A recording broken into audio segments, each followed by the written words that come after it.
CS Chelugui is saying that the major problem that the ministry is facing is that there is a slow release of money from the exchequer that's stalling most of the projects in the country, particularly Itare Dam.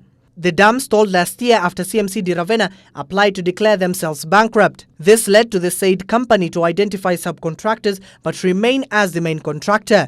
We have permanent works which have been certified. We have paid up to 11 billion shillings to this contractor.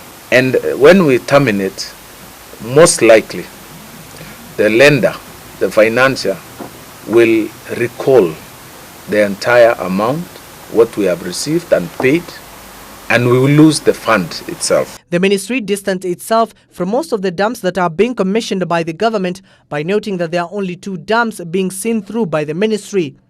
The members of the committee raised their concern over how the government is over-relying on foreign companies to build various dams in the country and a lot of money spent on consultancy. And we have not had information that CMC is bankrupt. What we have been informed is they have applied to declare themselves bankrupt.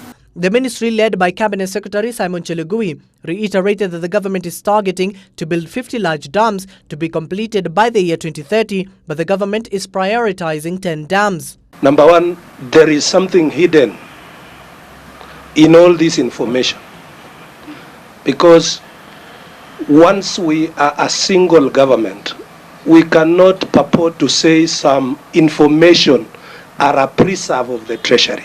The CS raised concerns over the procurement process, which has played a major role in stalling some of the projects.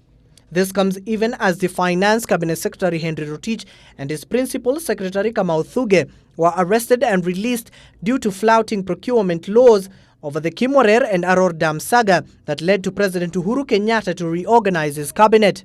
We have very little success stories in terms of the dams, which otherwise would be an answer to the water insecurity that the country is facing. CS Chelugui also remarked that there are foreign workers in the country without permit works, and they are working closely with the Interior Ministry to weed out the said foreigners.